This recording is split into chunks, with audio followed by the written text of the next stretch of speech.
Black body radiation के बारे में पढ़ेंगे, काफ़ी सारा कुछ। क्लासिकल फिजिक्स क्या कहती थी, क्लासिकल वेव थ्योरी, उसको थोड़ा सा देखेंगे। और फिर मॉडर्न फिजिक्स यानी क्वांटम थ्योरी के मुताबिक प्लांक ने इसको कैसे एक्सप्लेन किया, इसको थोड़ा शॉर्टली और ब्रीफली देखेंगे। सबसे पहले यहाँ पर कुछ बेसिक चीज़ें हैं, कुछ बुनियादी चीज़ें। सबसे पहले आपको एक छोटी सी डेफिनेशन में समझा दूँ। थर्मल रेडिएशंस, रेडिएशन तो आप जानते हैं क्या होती हैं। जब भी किसी बॉडी को हीट अप किया जाए तो आपने फील किया होगा कि उसके करीब भी खड़े हो तो हमें भी हीट फील होती है। उसकी रीज़न क्या है कि उस बॉडी के अंदर से जिसको हम हीट अप कर रहे हैं, जैसे ये बॉडी एक फर्ज करने कोई मेटल का ऑब्जेक्ट है या कुछ भी है, इसको नीचे से हम फायर की मदद से हीट अप कर रहे हैं, तो इसके करीब अगर मैं खड़ा हूँगा तो मुझे भी ये हीट फील होगी। उसकी वजह ये है कि जब जैसे जैसे हम किसी बॉडी को हीट अप करते हैं तो उसके अंदर से रेडिएशंस निकलती हैं, और वो जो रेडिएशंस है वो थर्मल रेडिएशंस कहलाती हैं। So thermal radiations are those radiations which are emitted by a body on heating. अब ये चीज़ जो है इसको थोड़ा सा मज़ीद अच्छे तरीके से समझने के लिए हम एक छोटी सी एग्जांपल देखते हैं। सबसे पहले तो मुझे ये बताएं कि ये जो ऑब्जेक्ट है ये मुझे रेड कलर का क्यों नज़र आ रहा है। उसकी एक छोटी सी रीज़न है कि इसके ऊपर जो वाइट लाइट पड़ती है, जो विजिबल लाइट जो सन से आ रही है, उसमें टोटल 7 कलर्स होते हैं, ये तो हम जानते हैं। अब ये रेड इसलिए नज़र आ रहा है क्योंकि इस मटेरियल की प्रॉपर्टी है कि इसने बाकी सारे कलर्स को एब्जॉर्ब कर लेना है, सिर्फ रेड कलर को एमिट करना है। अगर सिर्फ मुझे ये रेड नज़र आ रहा है, इसका मतलब है ये सिर्फ रेड कलर को रिफ्लेक्ट कर रहा है जो मेरी आंखों तक आ रहा है, और मुझे ये रेड नज़र आ रहा है। इसी तरह ये दूसरा ऑब्जेक्ट मुझे ब्लू क्यों नजर आ रहा है, क्योंकि बाकी सारे कलर्स ये एब्जॉर्ब कर लेता है और सिर्फ ब्लू को रिफ्लेक्ट करता है जो मेरी आंखों तक पहुंचता है। अब इसी से मिलती जुलती एग्जांपल, ये एग्जांपल देने का मकसद ये था कि अगली बात आपको ज्यादा इजीली समझ आ जाए। फर्ज करने हमारे पास एक प्लैटिनम वायर है। इस प्लैटिनम वायर बेचारी को मैंने हीट अप करना शुरू कर दिया, और जैसे जैसे मैं इसे हीट अप करता जाऊंगा आप फील करेंगे, चाहे आप ये एक्सपेरिमेंट खुद भी कर लें, सबसे पहले ये रेड कलर की दिखेगी। अच्छा, इस एग्जाम्पल के साथ साथ मैं एक विजिबल स्पेक्ट्रम भी सामने आपको बनवा देता हूं। आप जानते हैं कि विजिबल स्पेक्ट्रम में टोटल 7 कलर्स होते हैं, और अगर मैं ऊपर ज़्यादा एनर्जी वाला कलर शो करूं वायलेट, फिर उसके नीचे इंडिगो, उसके नीचे ब्लू, उसके नीचे ग्रीन, उसके नीचे येलो, उसके नीचे ऑरेंज, और उसके नीचे रेड। अब हम जानते हैं कि वॉयलेट कलर की वेवलेंथ सबसे कम होती है विजिबल स्पेक्ट्रम में, और जो रेड कलर है उसकी वेवलेंथ सबसे ज्यादा होती है विजिबल स्पेक्ट्रम में। लेकिन अगर एनर्जी के पॉइंट ऑफ व्यू से देखा जाए तो वॉयलेट कलर की एनर्जी सबसे ज्यादा है और रेड कलर की एनर्जी सबसे कम है। ये तो मैंने साइड पे बना दिया। अब इस एग्जाम्पल की तरफ दोबारा आ जाए। अब जरा गौर करें, जैसे जैसे इस प्लैटिनम वायर को मैं हीट अप करता जा रहा हूँ, नीचे फर्नेस को थोड़ा तेज करता जा रहा हूँ, आहिस्ता आहिस्ता थोड़ा ही टाइम गुजरने पे ये प्लैटिनम वायर रेड कलर की नजर आना शुरू हो गई है, डल रेड। और इस वक्त टेम्परेचर है तकरीबन 500 डिग्री सेल्सियस, और ये इंफॉर्मेशन भी आपको साथ साथ लिखी भी नजर आ रही है। सो 500 डिग्री सेल्सियस पे ये डल रेड नजर आ रहा है। टेम्परेचर को मैं मज़ीद बढ़ाता जा रहा हूँ, फर्नेस को मज़ीद तेज़ करता जा रहा हूँ, और ये जो प्लैटिनम वायर है ये मुसलसल हीट अप होने की वजह से इसका टेम्परेचर बढ़ता जा रहा है। बढ़ते बढ़ते जब ये 900 डिग्री सेल्सियस होगा तो यही वायर पहले जो डल रेड लग रही थी, अब यही वायर जो है ये चेरी रेड लगना शुरू हो गई है। और टेम्परेचर मुसलसल बढ़ाते जाएं, जैसे ही टेम्परेचर 1100 डिग्री सेल्सियस पे पहुंचा तो अब ये ऑरेंज रेड लगना शुरू हो गई है, यानी इसके अंदर ऑरेंज कलर की शेड भी नजर आना शुरू हो गई। इवेंचुअली टेम्परेचर बढ़ाते बढ़ाते जब मैंने टेम्परेचर को 1300 डिग्री सेल्सियस पे किया तो यही प्लैटिनम वायर अब ऑरेंज रेड की बजाय येलो कलर की नजर आना शुरू हो गई है। और फाइनली जब टेम्परेचर 1600 डिग्री सेल्सियस पे पहुंचा तो यही प्लैटिनम वायर व्हाइट कलर की नजर आना शुरू हो गई। अब जरा गौर से मेरी बात समझनी है। जरा गौर करें, जैसे जैसे मैं टेम्परेचर बढ़ा रहा था तो ये हमारा दिमाग भी ये बात तस्लीम करता है कि टेम्परेचर बढ़ाते जाएंगे तो जो थर्मल रेडिएशंस इसके अंदर से निकल के मेरी तरफ आ रही हैं उनकी एनर्जी भी बढ़ती जाएगी। और गौर करें, जब इसने नज़र आना शुरू किया इस कलर ने, तो सबसे पहले रेड कलर नज़र आना शुरू हुआ, जो स्पेक्ट्रम में आप देखें सबसे नीचे है। यानी विजिबल स्पेक्ट्रम में रेड कलर की एनर्जी सबसे कम है। और रेड से भी नीचे हम जानते हैं इंफ्रा रेड रीजन होता है, और इंफ्रा रेड तो हमें नज़र ही नहीं आती, इसीलिए शुरू वाली जो रेडिएशंस हैं वो हमें नज़र नहीं आ रही थी। लेकिन जैसे ही नज़र आना शुरू हुई, सबसे पहला कलर कौन सा था? Red colour. फिर जैसे जैसे मैं टेम्परेचर बढ़ाता जा रहा था, चेरी कलर नज़र आना शुरू हो गया, यानी वेवलेंथ जो है वो कम होती गई, एनर्जी बढ़ती गई। फिर ऑरेंज की शेड भी नज़र आना शुरू हो गई। अब गौर करें, ऑरेंज कलर की वेवलेंथ उस एनर्जी उससे भी ज़्यादा है। और जैसे जैसे मैं टेम्परेचर बढ़ाता जा रहा था इसमें, फिर फाइनली येलो कलर भी नज़र आना शुरू हो गया, और फाइनली वाइट कलर नज़र आना शुरू हो गया। ये जो वाइट कलर है ना, इसका मतलब ये है कि अब सारी वेवलेंथ्स जो हैं, यानी सारे कलर ही हमें नज़र आ रहे हैं, यानी इकट्ठे ही हमें मिल रहे हैं प्लैटिनम वायर से 1600 डिग्री सेल्सियस पे। अब जारी बात है, सातों के सातों कलर इकट्ठे जब हम देखेंगे तो हमारी आईज़ में वो कौन सा इंप्रेशन देंगे? वो वाइट कलर का। तो ये तो था ये एक छोटा सा एक्सपेरिमेंट, जिससे हमें ये पता चला कि जैसे जैसे टेम्परेचर बढ़ाते हैं एनर्जी बढ़ती है और वेवलेंथ कम होती है। ये बात तो हम जानते हैं कि रेड कलर की वेवलेंथ सबसे ज़्यादा होती है विजिबल स्पेक्ट्रम में, और वायलेट कलर वाली साइड पे जाएं तो वेवलेंथ कम होती जाती है। इसका मतलब है कि इस एक्सपेरिमेंट से हमें ये पता चला कि as we increase the temperature of platinum wire, then proportion of shorter wavelength increases। हमें शॉर्टर वेवलेंथ ज्यादा मिलना शुरू हो गई। अब मजे की बात पता क्या है? ये वाला जो रिजल्ट था ना, क्लासिकल फिजिक्स बेचारी को, क्लासिकल वेव थ्योरी को इस रिजल्ट की बिल्कुल भी समझ नहीं आ सकती। आपको याद है मैंने लास्ट लेक्चर 3 में आपको क्लासिकल वेव थ्योरी और क्वांटम थ्योरी इनका थोड़ा सा कंपैरिजन करवाया था। अब जरा गौर करें, जब मैं टेम्परेचर बढ़ा रहा था तो क्लासिकल फिजिक्स तो यही कहेगी ना कि जाहिर बात है टेम्परेचर बढ़ा रहे हैं तो जो रेडिएशंस मेरे तक पहुंच रही हैं उनकी एनर्जी बढ़ रही है। और क्लासिकल फिजिक्स ये कहती थी कि एनर्जी बढ़ने का मतलब है वेव का एम्पलीट्यूड बढ़ जाना, और एम्पलीट्यूड का तो कोई कलर से वास्ता ही नहीं है। लेकिन यहां हमने नोट किया कि जब प्लैटिनम वायर का टेम्परेचर बढ़ा रहे थे तो वो कलर्स चेंज कर रही थी। कलर्स चेंज करने का मतलब है वेवलेंथ चेंज कर रही थी। उसमें शॉर्टर वेवलेंथ की प्रोपोर्शन यानी उसकी मिकदार बढ़ती जा रही थी। इसका मतलब ये हुआ कि जो थर्मल रेडिएशन हम तक पहुंच रही थी टेम्परेचर बढ़ाने की वजह से, जाहिर बात है उनकी एनर्जी ज़्यादा थी, तो उनका वेवलेंथ से कोई लेना देना ज़रूर है, लेकिन इसका क्लासिकल वेव थ्योरी को बिल्कुल भी पता नहीं था। तो एक तो मैंने अभी अभी एग्जाम्पल आपको बताई और क्लासिकल वेव थ्योरी का फेलियर आपको बता दिया कि क्लासिकल वेव थ्योरी के कॉन्सेप्ट के मुताबिक ये वाली जो एग्जाम्पल है इसे भी एक्सप्लेन नहीं किया जा सकता। अब हम आगे चलते हैं थोड़ा सा। अब एक छोटी सी हेडिंग और नजर आ रही है, black body and black body radiations. अब क्वेश्चन ये है कि ब्लैक बॉडी क्या होता है? ब्लैक बॉडी हम जानते हैं, जैसे ये मेरी शर्ट में ब्लैक कलर है, ब्लैक कलर का मतलब ये है कि ये कोई कलर नहीं है। बेसिकली इस ब्लैक कलर के ऊपर जब भी कोई लाइट फॉल करती है, वाइट लाइट, उसमें 7 कलर्स हैं, तो इसकी प्रॉपर्टी है कि इसने वो सातों के सातों कलर एब्जॉर्ब कर लेने, इसने रिफ्लेक्ट कोई नहीं करना। तो ये तो हमारे नजरिए के मुताबिक, जैसे आम जिंदगी में हम देखते हैं कि this is the black body, यानी जिसके ऊपर जितनी भी रेडिएशंस पड़े वो उनको एब्जॉर्ब कर ले।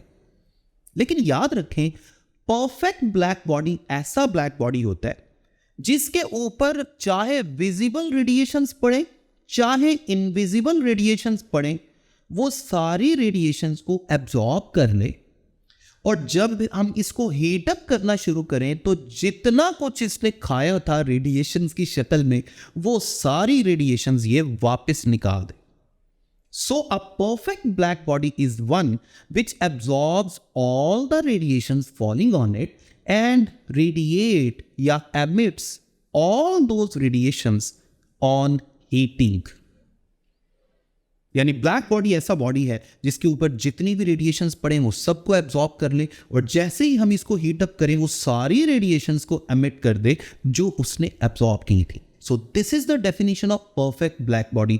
एक बात याद रखें कि रियल वर्ल्ड में परफेक्ट ब्लैक बॉडी एग्जिस्ट नहीं करता, हम कुछ अजम्पशंस करके उसे ब्लैक बॉडी कंसीडर कर लेते हैं। अब क्वेश्चन है ब्लैक बॉडी रेडिएशन। जाहिर बात है जब हम ब्लैक बॉडी को हीट अप करेंगे तो उसके अंदर से जो रेडिएशंस निकलेंगी इन्हें हम ब्लैक बॉडी रेडिएशंस कह देंगे। इन्हें ही टेम्परेचर रेडिएशन भी कहा जाता है, इन्हें ही कैविटी रेडिएशंस भी कहा जाता है। अभी थोड़ी देर में आपको पता चल जाएगा कि क्यों। अब क्वेश्चन ये है कि यहां पर हम ब्लैक बॉडी कैसे हासिल कर सकते हैं। परफेक्ट ब्लैक बॉडी, परफेक्ट तो हासिल नहीं कर सकते, उसके करीब करीब हम जा सकते हैं। फर्स्ट कर लें एक ऑब्जेक्ट है हमारे पास, एक कोई भी सॉलिड ऑब्जेक्ट है, इसके अंदर हमने किसी भी तरीके से एक कैविटी पैदा कर दी। जैसे अगर मैं माउथ खोलूं तो माउथ के अंदर एक कैविटी सी है ना, सेम इसी तरह की कोई कैविटी हमने इस सॉलिड ऑब्जेक्ट के अंदर पैदा कर दी।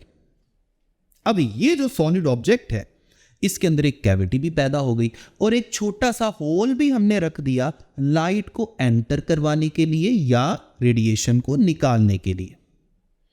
और साथ ही साथ एक मटेरियल जिसको सूट बोल सकते हैं या कार्बन ब्लैक, उसको अंदर से हमने उसका पेंट कर दिया यानी कोटिंग कर दी, और ये बिल्कुल डल ब्लैक कलर का होता है। अब होगा क्या, अगर कोई रेडिएशन गलती से अंदर चली गई तो ये बॉडी क्या करेगा, हर रिफ्लेक्शन पे उस रेडिएशन को मैक्सिमम एब्जॉर्ब कर लेगा। तो अंदर जब चली जाएगी तो मल्टीपल रिफ्लेक्शंस करनी पड़ेंगी, क्योंकि अंदर हमने इसकी सरफेस को थोड़ा रैंडम रखा हुआ है, नॉन यूनिफॉर्म रखा हुआ है, और अंदर जाके मल्टीपल रिफ्लेक्शंस में ये फाइनली कंप्लीटली एब्जॉर्ब हो जाएगी, कोई भी रेडिएशन जो इस बॉडी के अंदर पड़ेगी। इसी तरह अगर मैं इसको हीट अप करूंगा तो जो रेडिएशंस इसने एब्जॉर्ब की थी ना, वो सारी रेडिएशंस ये एमिट करेगा, और वो रेडिएशन इमेजिन करें उसी होल से बाहर आ जाएंगी। तो ये तो है जी ब्लैक बॉडी के बारे में और ब्लैक बॉडी रेडिएशन के बारे में, और ये बात कि ब्लैक बॉडी सारी रेडिएशन एब्जॉर्ब करता है और हीट करने पे वही सारी रेडिएशन एमिट करता है। अब यहां पर इसी एक्सपेरिमेंट को थोड़ा मजीद आगे बढ़ाते हैं और हेडिंग में लिख देता हूं intensity distribution curve. Intensity distribution curve. दो साइंटिस्ट थे, लवर एंड प्रिंशियम। ये दो साइंटिस्ट जो है इन्होंने एक कर्व बनाई थी इसी एक्सपेरिमेंट को लेकर, जो एक्सपेरिमेंट अभी अभी हमने किया, कि एक ब्लैक बॉडी है जिसमें सारी की सारी रेडिएशंस हमने एब्जॉर्ब करवा दी, और बाद में फर्ज कर लें जैसे ये डायग्राम में आपको ये नज़र आ रहा है, उसके नीचे हमने एक फर्नेस रख दिया, आग जला दी, हीट अप करना शुरू कर दिया, जिसकी वजह से उसके अंदर से रेडिएशन निकलना शुरू हो गई।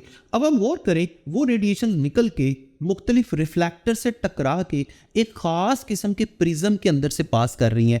ये प्रिज्म एक ख़ास मटेरियल का बना होता है, इसे रॉक साल्ट प्रिज्म कहते हैं। इसकी प्रॉपर्टी ये है कि चाहे विजिबल लाइट है चाहे इनविजिबल लाइट है, ये हर तरह की रेडिएशंस को अपने अंदर से पास भी करवाता है और उनको रिफ्रैक्ट भी करता है। रिफ्रैक्ट करने का मतलब ये है, याद रखें कि मल्टीपल वेवलेंथ्स जब इस प्रिज्म के अंदर से पास करेंगी तो वो पास करने के बाद फैल जाएंगी, सेपरेट हो जाएंगी, डिस्पर्स हो जाएंगी।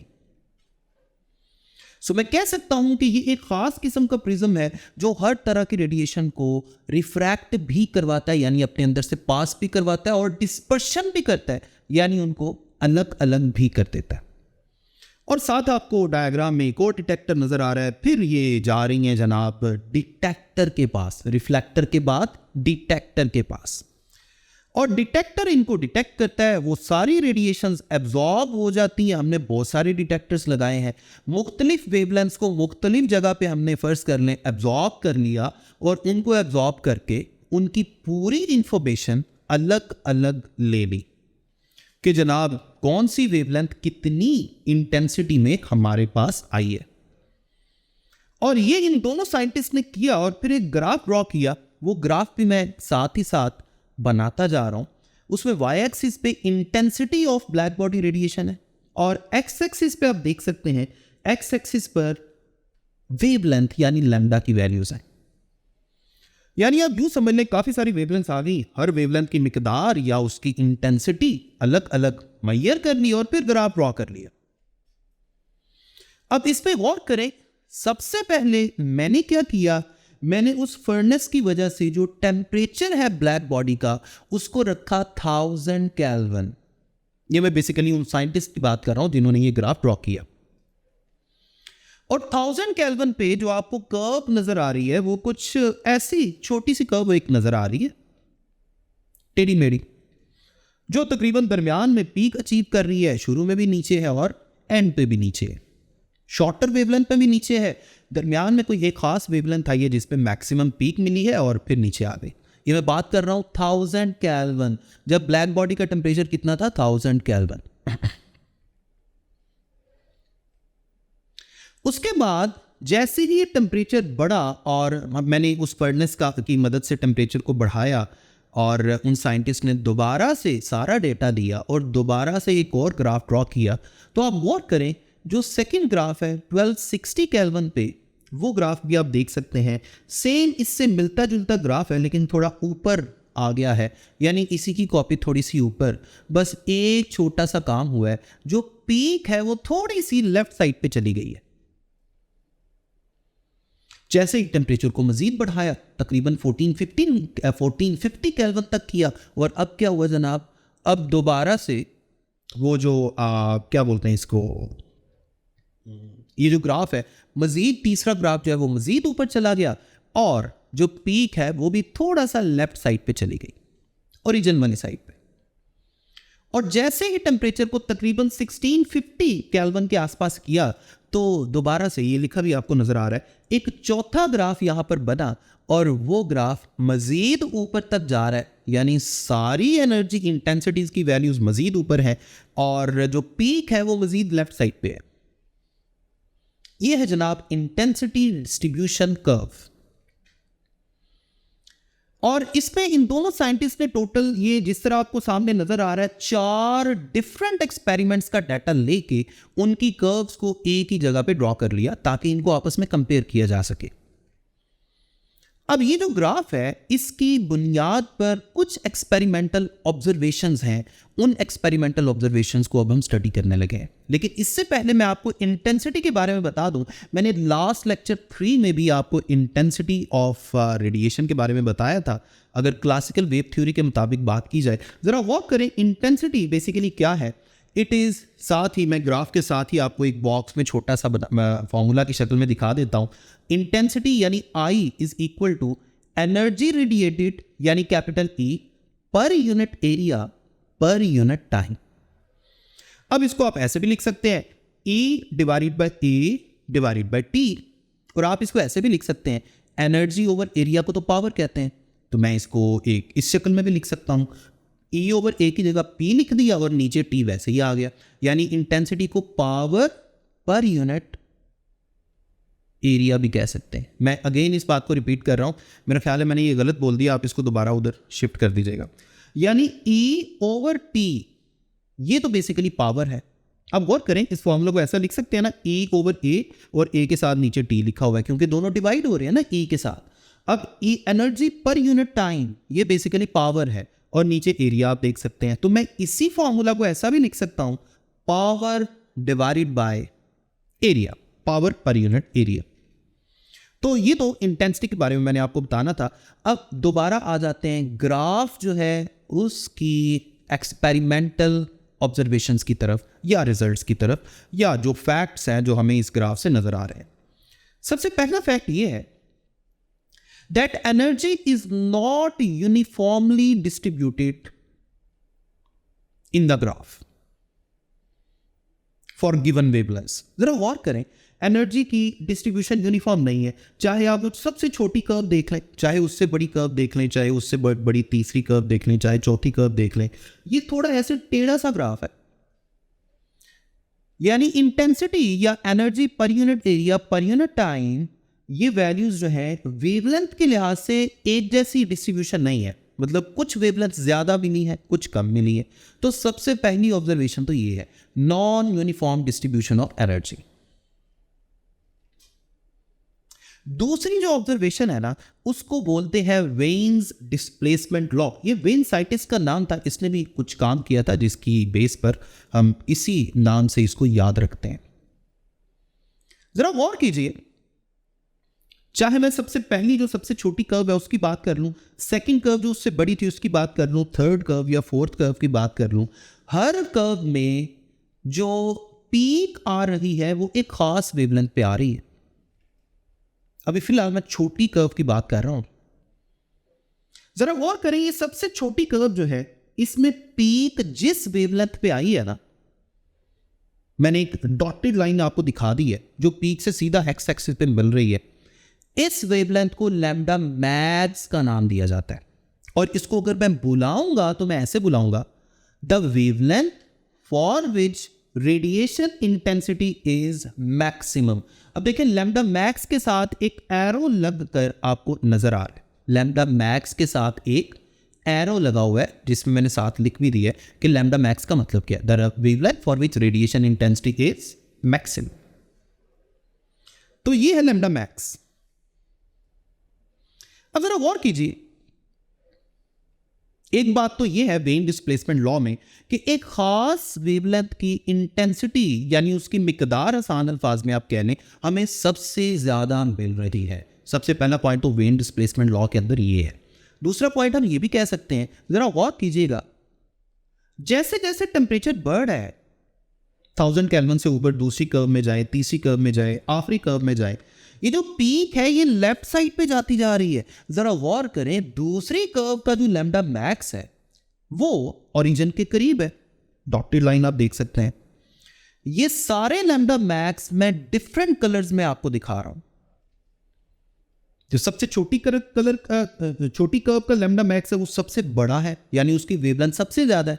जो दूसरी कर्व का लैम्डा मैक्स है वो छोटा है उससे, तीसरी कर्व का लैम्डा मैक्स उससे छोटा है, शॉर्टर वेवलेंथ है, और चौथी कर्व जिसमें टेम्परेचर सबसे ज्यादा था उसका लैम्डा मैक्स सबसे छोटा है। इसका मतलब यह हुआ कि जैसे जैसे हम टेम्परेचर बढ़ाते जा रहे हैं लैम्डा मैक्स छोटी वैल्यू वाला होता जा रहा है। यानी पहले अगर ज्यादा वेवलेंथ्स बड़ी आ रही थी, लॉन्गर वेवलेंथ आ रही थी, तो टेम्परेचर बढ़ाने पे अब ज्यादा वेवलेंथ्स वो आनी शुरू हो गई है जो शॉर्टर हैं, और फिर शॉर्टेस्ट की तरफ ये चीज जा रही है। तो ये बड़ा इंपॉर्टेंट पॉइंट है। वेन डिस्प्लेसमेंट लॉ में इसी ऑब्जर्वेशन की बेस पर अगर लैम्डा मैक्स और उस वक्त फर्नेस की वजह से जो ब्लैक बॉडी का टेम्परेचर डेवलप हुआ है, कैपिटल टी एब्सोल्यूट टेम्परेचर, अगर इनको मल्टीप्लाई किया जाए तो बार बार आंसर कांस्टेंट आता है। So lambda max multiplied by absolute temperature is equal to constant. और हम जानते हैं जब दो चीजों को मल्टीप्लाई करके आंसर सेम आए तो उन दोनों में इनवर्स रिलेशन होता है। ये पहले भी हम बात कर चुके हैं काफी दफा, और यही इनवर्स रिलेशन तो अभी हमने डिस्कस किया कि जैसे जैसे हम बड़ी कर्व की तरफ जाते जा रहे हैं, यानी टेम्परेचर की वैल्यू बढ़ती जा रही है, लैम्डा मैक्स शॉर्टर वेवलेंथ की तरफ शिफ्ट होता जा रहा है। सो इनवर्स रिलेशन। और ये जो राइट हैंड साइड पे इक्वेशन में आपको एक कांस्टेंट लिखा नजर आ रहा है, इसकी भी एक खास वैल्यू है 2.9 multiplied by 10⁻³ metre kelvin. Metre किसकी वजह से? वेवलेंथ की वजह से, उसका ऐसा यूनिट मीटर है, और एब्सोल्यूट टेम्परेचर का यूनिट क्या है? केल्विन। तो सारी बात है इस कांस्टेंट का यूनिट क्या होगा? Metre kelvin. ये जो कांस्टेंट है इसे बोलते हैं वेन्स कांस्टेंट। ये भी एमसीक्यू में आता है, इसको भी आपने याद रखना है। और इसमें थर्ड ऑब्जर्वेशन है, intensity of radiation varies with wavelength. ये मैं ग्राफिकल ऑब्जर्वेशन की बात कर रहा हूं। जरा गौर कीजिए, किसी भी ग्राफ की बात कर लें, जैसे जैसे हमने टेम्परेचर को बढ़ाया है सारा ग्राफ ही ऊपर शिफ्ट हुआ है। इसका मतलब यह है कि टेम्परेचर को बढ़ाने से किसी भी वेवलेंथ की बात कर लें, सारी वेवलेंथ्स की जो इंटेंसिटीज है वो बढ़ जाती हैं, क्योंकि ग्राफ ऊपर शिफ्ट होता जा रहा है, फैलता जा रहा है। टेम्परेचर को मजीद बढ़ाए, थर्ड कर्व को देखें वो मजीद ऊपर शिफ्ट हो गया, यानी वाई एक्सिस की तरफ एक्सपैंड कर रहा है। मैं कह सकता हूँ कि हर वेवलेंथ हमें ज़्यादा ही मिल रही है जैसे जैसे हमने टेम्परेचर को बढ़ाया। और इसी हेडिंग में ये जो intensity is non uniform with respect to wavelength या variation of intensity with respect to wavelength, इसमें एक और पॉइंट हम डिस्कस कर सकते हैं। ज़रा गौर कीजिए, इसमें जैसे जैसे आप जीरो वेवलेंथ से ऑनवर्ड आए तो लैम्डा मैक्स तक आते आते इंटेंसिटी मैक्सिमम हो रही है। आप किसी भी टेम्परेचर वाली कर्व की बात कर लें, और फिर उसके बाद इंटेंसिटी डिक्रीज होना शुरू हो गई है, यानी एक खास वेवलेंथ मैक्सिमम मिल रही है, उससे छोटी वेवलेंथ्स भी थोड़ी मिल रही हैं और उससे बड़ी वेवलेंथ्स भी थोड़ी मिल रही है। ये हर ग्राफ की यही स्टोरी है। चाहे आप 1000 केल्विन की बात कर लें, चाहे 1450 केल्विन की बात कर लें, चाहे वो आखिरी जो कर्व है फोर्थ कर्व 1650 केल्विन, किसी की भी बात कर लें। तो ये तो है ये वाली हेडिंग। अब फोर्थ हेडिंग में हम लिख सकते हैं एरिया अंडर द कर्व। इस किसी भी कर्व के नीचे का जो एरिया है वो हमें असल में क्या बताता है। इससे पहले मैंने अभी थोड़ी देर पहले आपको बताया कि ये जो वाई एक्सिस पे ग्राफ में इंटेंसिटी है ये बेसिकली हमें क्या बता रही है। इसके साथ एरो लगा के मैं अगेन वो फॉर्मूला आपको शो कर देता हूं, एनर्जी डिवाइडेड बाय एरिया और साथ नीचे टाइम भी डिवाइड हो रहा है। अब अगर मैं टाइम को भी 1 सेकेंड कंसीडर कर लूं और एरिया को भी यूनिट एरिया यानी 1 मीटर स्क्वायर कंसीडर कर लूं, तो फिर मैं इंटेंसिटी को ई से भी जाहिर कर सकता हूं।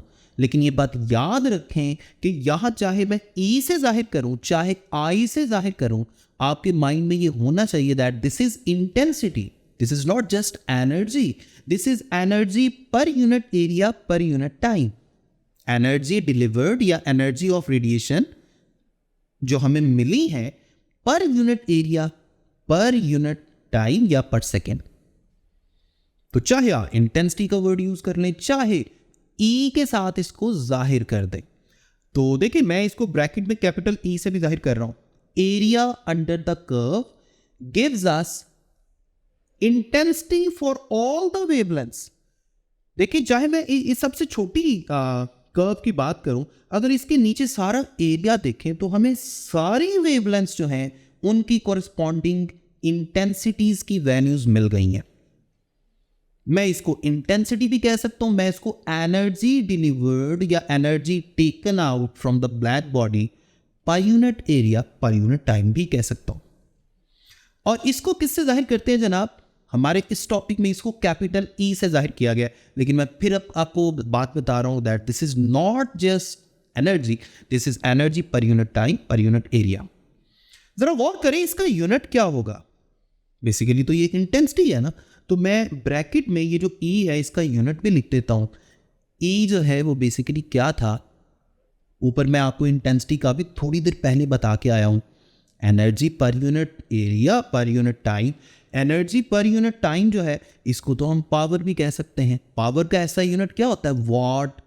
और नीचे एरिया है, एरिया का यूनिट क्या होता है? मीटर का स्क्वायर। इसका मतलब है ये जो इंटेंसिटी है जिसको मैंने ई से जाहिर किया हुआ है, इसका यूनिट क्या होगा? वॉट पर मीटर स्क्वायर, जो इंटेंसिटी का यूनिट। तो ये तो इसके यूनिट की बात कर ली। अब फिफ्थ और लास्ट ऑब्जर्वेशन है, और ये बेसिकली एक लॉ है, इसे बोलते हैं Stefan Boltzmann's law. Stefan Boltzmann's law. ये लॉ ये कहता है कि अगर मैं किसी भी टेम्परेचर वाली कर्व के नीचे का एरिया मेजर कर लूं, यानी energy radiated per unit area पर यूनिट टाइम, यानी उस इंटेंसिटी की बात करूं, तो that is directly proportional to 4th power of absolute temperature at that time. यानी अगर मैं इस सबसे छोटी कर्व की बात कर रहा हूं तो अब एब्सोल्यूट टेम्परेचर कितना है? 1000 केल्विन। अगर उससे बड़ी कर्व की बात कर रहा हूं तो अब एब्सोल्यूट टेम्परेचर कितना है? 1260 केल्विन। और अगर उससे भी बड़ी कर्व की बात कर रहा हूं 1450 केल्विन, उससे भी बड़ी कर्व की बात कर रहा हूं तो अब एब्सोल्यूट टेम्परेचर कितना है? 1650 केल्विन।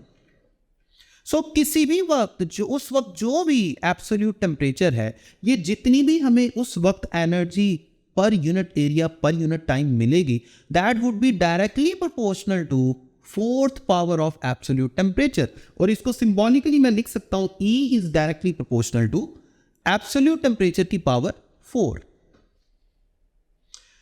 ये जो प्रोपोर्शनैलिटी है इसको खत्म करें तो हमारे पास कांस्टेंट ऑफ प्रोपोर्शनैलिटी आता है, जिसे यहां पर सिग्मा से जाहिर किया जाता है, और इस कांस्टेंट को बोलते हैं बोल्ट्जमैन्स कांस्टेंट या स्टेफेंस कांस्टेंट।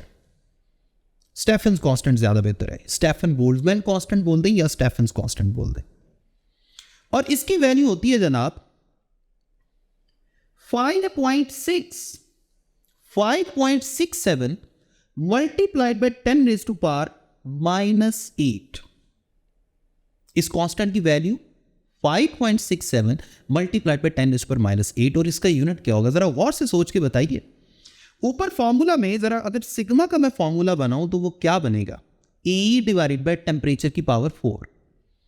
अब E का अभी मैं ऊपर 4th पॉइंट पे आपको यूनिट बता के आया हूं, वॉट पर मीटर स्क्वायर। अब यहां टेम्परेचर की पावर 4 भी डिवाइड हो रही है, तो E का यूनिट क्या हुआ, वॉट पर मीटर स्क्वायर। नीचे टेम्परेचर भी है, ये एब्सोल्यूट टेम्परेचर है, इसका यूनिट क्या होगा, केल्विन। तो केल्विन की पावर 4 भी नीचे आ गई, और अगर मैं इसको ऊपर लेके आऊं तो सिग्मा के यूनिट्स क्या होंगे, सोच के बताए, वॉट पर मीटर स्क्वायर और साथ केल्विन की पावर -4, क्योंकि केल्विन की 4 भी डिवाइड हो रही थी। So finally sigma is 5.67 multiplied by 10 raise to power -8 watt per metre square, kelvin की पावर -4। तो ये थी जनाब इस पूरी एनर्जी डिस्ट्रीब्यूशन कर्व में जितनी भी ऑब्जर्वेशंस थी। अब मसला ये है कि बेचारी क्लासिकल वेव थ्योरी इस पूरी ऑब्जर्वेशन को एक्सप्लेन करने में नाकाम हो गई। मैं आपको थोड़ी थोड़ी मोटी मोटी बातें बता देता हूं। जैसे आप गौर करें, वो जो सबसे पहले मैं प्लैटिनम की एग्जांपल दे रहा था कि टेम्परेचर बढ़ाते जाएं तो जो एमिटेड रेडिएशंस हैं उनमें शॉर्टर वेवलेंथ की प्रोपोर्शन बढ़ती जाती है। सेम यही चीज हमने वेन्स डिस्प्लेसमेंट लॉ में देखी, जो आपको यहां पे हाईलाइटेड फॉर्म में नजर आ रहा है, सेकंड पॉइंट जो था। क्योंकि जैसे जैसे हम टेम्परेचर बढ़ा रहे थे, लैम्डा मैक्स जो है वो शॉर्टर वेवलेंथ की तरफ जा रहा था, यानी वो वेवलेंथ ज्यादा मिकदार में मिल रही थी जिनकी जो वेवलेंथ शॉर्टर है, यानी ज्यादा मिकदार में कौन सी वेवलेंथ मिल रही थी, जो शॉर्टर वेवलेंथ है। इसीलिए तो ये ग्राफ नीचे से ऊपर जाते जाए तो जो पीक है वो लेफ्ट साइड की तरफ मूव कर रही थी, यानी शॉर्टर वेवलेंथ की तरफ।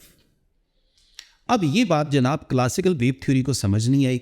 क्यों? क्योंकि क्लासिकल वेव थ्योरी ये कहती थी कि एनर्जी का भाई वेवलेंथ से क्या लेना देना। क्लासिकल वेव थ्योरी के मुताबिक एनर्जी का वेवलेंथ से कोई ताल्लुक नहीं था। तो यहां आके सारा कुछ ठुस हो गया, और बाकी भी जितनी भी ऑब्जर्वेशंस है, अगर आप इसी एक पॉइंट को लेकर चलें तो आपको समझ आ जाएगी कि किसी भी एक्सपेरिमेंटल ऑब्जर्वेशन में क्लासिकल फिजिक्स एक्सप्लेनेशन देने में नाकाम रही। चाहे आप फर्स्ट ऑब्जर्वेशन देखें, non uniform distribution of energy की बात करें, चाहे आप जो थर्ड मैंने बताई थी आपको, जिसमें जो एनर्जी थी या इंटेंसिटी थी वो वेरी कर रही थी विद रिस्पेक्ट टू वेवलेंथ। देखिए एनर्जी का वेवलेंथ से क्या लेना देना, सेम यही सिंगल पॉइंट अगर आपको समझ आ जाए तो हमें पता चल जाएगा कि क्लासिकल वेव थ्योरी इस ब्लैक बॉडी रेडिएशन स्पेक्ट्रम को एक्सप्लेन करने में क्यों नाकाम हुई, यानी ये जो इंटेंसिटी डिस्ट्रीब्यूशन कर्व है इसको क्यों एक्सप्लेन नहीं कर सके। अब आती है जनाब 1900 में प्लांक ने अपना वो कॉन्सेप्ट दिया जो मैंने लास्ट लेक्चर में, लेक्चर 3 में आपको डिटेल में बताया भी था। अगर आपको यहां पे कुछ बात कंफ्यूज करे तो आप समझें कि मैंने लेक्चर 3 में उसको डिटेल में बताया हुआ है, आप उसको देख सकते हैं। तो अब बात करते हैं जनाब प्लांक्स अजम्पशन।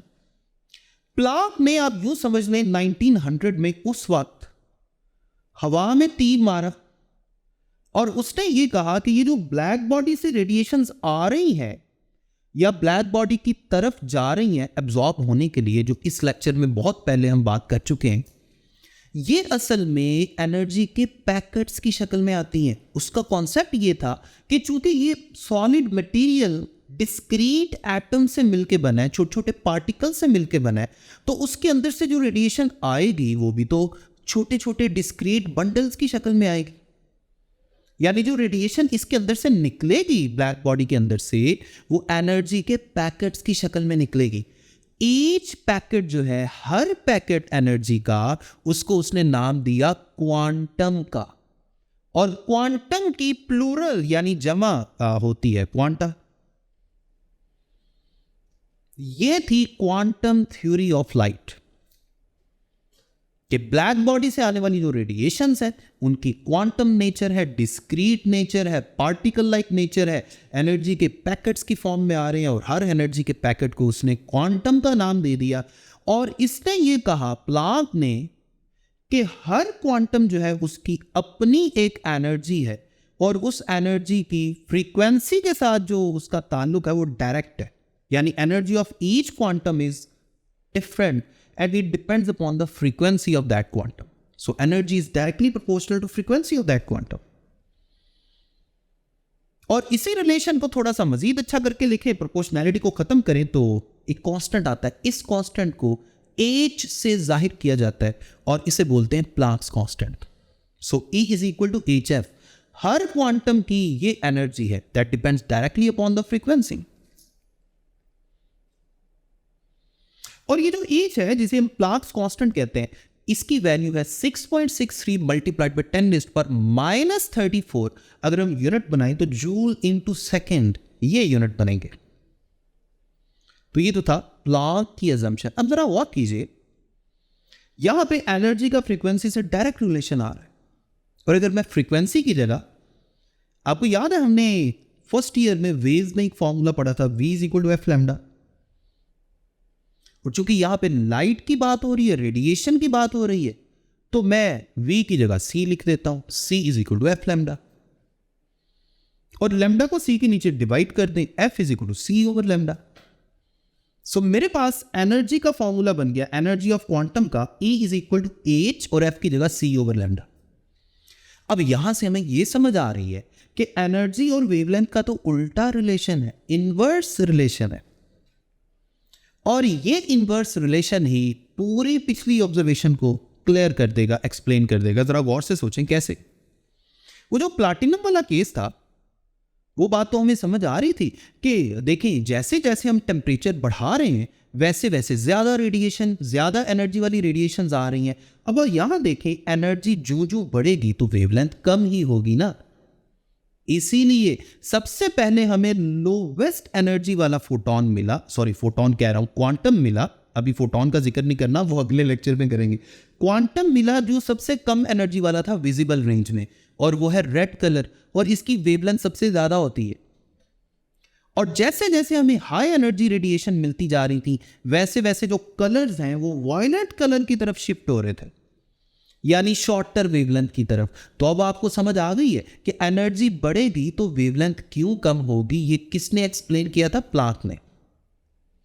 और यही कॉन्सेप्ट देखते हुए हम वो जो वेन डिस्प्लेसमेंट लॉ में लैम्डा मैक्स और एब्सोल्यूट टेम्परेचर में इनवर्स रिलेशन था वो भी एक्सप्लेन कर सकते हैं। जाहिर बात है जब हम ब्लैक बॉडी का टेम्परेचर बढ़ाएंगे, ब्लैक बॉडी का टेम्परेचर बढ़ाने से ज़्यादा एनर्जी वाली रेडिएशंस बढ़ती जाएगी, और ज़्यादा एनर्जी वाली रेडिएशंस बढ़ने का मतलब है शॉर्टर वेवलेंथ, क्योंकि एनर्जी का वेवलेंथ से उल्टा रिलेशन है। इसीलिए ज़्यादा मिकदार में जो हमें वेवलेंथ्स मिलती थी हाई टेम्परेचर पे वो शॉर्टर होती थी, और शॉर्टर वेवलेंथ का ज़्यादा मिकदार में मिलने का मतलब क्या है कि उनकी एनर्जी ज़्यादा है। इसीलिए हम कह रहे थे कि टेम्परेचर बढ़ाने से lambda max shifts towards the shorter wavelength. तो ये था जनाब प्लांक की अजम्पशन की बेस पे ब्लैक बॉडी रेडिएशन में जो इंटेंसिटी डिस्ट्रीब्यूशन कर्व है उसकी एक्सप्लेनेशन। उम्मीद है आपको ये बात क्लियर हो जाएगी और बड़ी अच्छी सी समझ आ जाएगी। अगर फिर भी कोई कंफ्यूजन हो तो आप इस लेक्चर को दोबारा देख सकते हैं। और याद रखें इसी एक्सप्लेनेशन की बेस पे प्लांक को 1918 में जाकर कहीं नोबेल प्राइज मिला। 18 साल लग गए उसको नोबेल प्राइज मिलने में।